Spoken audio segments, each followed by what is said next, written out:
So why am I on my 14th car and counting, knowing that I'll be getting many more over the years?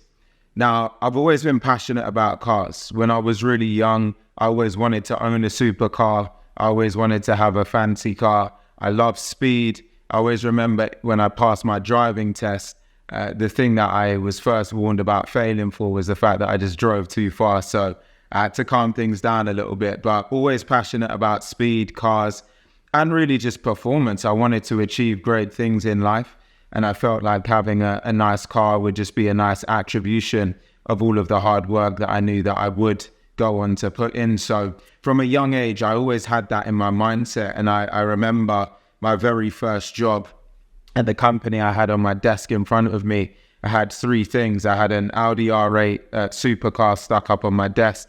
I had a dream apartment stuck up on my desk. And ironically, I had a dream like holiday destination stuck up on my desk. And it's incredible to look back now and know that I got the Audi R8. I've been on dream trips. I currently live in my dream apartment in the middle of the city, almost 50 floors up with an incredible view. So life has treated me well, but I put in the work to get there. So absolutely all deserved and warranted.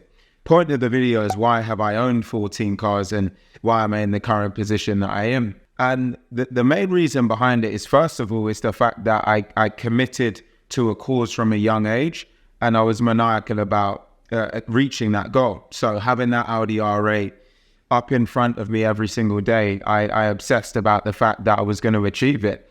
And so I was just relentless about the fact that I've set a goal and nothing's going to stop me achieving that goal. I went out there and I did it. So that's part number one. The second part is I've always used my cars as a lever and a barometer to help me to continue to advance and excel and grow my earnings every single year. So through having the 14 cars, with each year, I made sure that I progressed in some fashion in terms of my career, in terms of my earnings, in terms of the things that I was doing and involved with. And constantly knowing in my mind that I needed to upgrade the car year on year was a forcing factor to continue to level up. Now, of course, buying new cars is not the only way to do that. But for me, knowing that I've been passionate about cars and I wanted to crush my goals and do all of the things that I set out to achieve, for me, the cars worked out really, really well because I got to really kill two birds with one stone. I got cars that I absolutely loved. I look back with incredibly fond memories because I've just had some amazing cars, insane memories in each of them. And they all are symbolic to me in some kind of fashion. When I think back through the collection, my very first car was a Renault Clio. It was a 1999 plate car.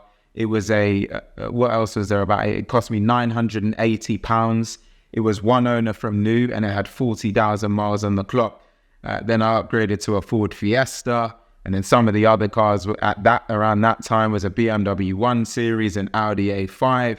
And then as I started to move up market, I got two BMW 4 Series, one convertible, one coupe. What else did I have? A Mercedes-Benz C43.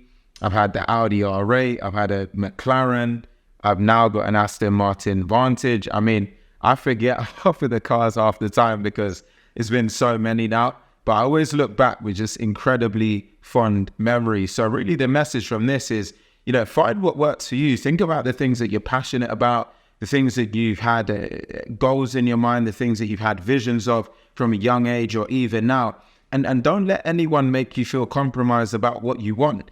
If you want to be wealthy, if you want to amass a lot of wealth, if you love cars, get what you want. If you love watches, get what you want. We live in a society where too often people are obsessing around, oh, you shouldn't obsess over these things. Look, if that's been your goal, that's what you want to achieve, you want to see what it feels like once you get there, go for it. The main thing is to live in a state of what I call indifference. So what it means is, if I lost my car tomorrow, I'll be perfectly fine. One, because I know I'll be able to earn back and build myself back up to get it again. But secondly, it's not my whole life, right? It's my car. I love it. I value it. It's a sense of accomplishment for me. But if I lose it tomorrow, I lose it tomorrow. Life goes on and it continues. So the main thing with these material things is just to have a level of indifference. Enjoy them, value them, but don't be so obsessed with them that if you lost it tomorrow, you're going to cry and crumble. And that's how it's always worked out well for me. Every year, more growth, more elevation. Next year, or actually this year, I've got to decide if I'm going to get something new. I did another video talking about this, but if you've got any suggestions, do let me know.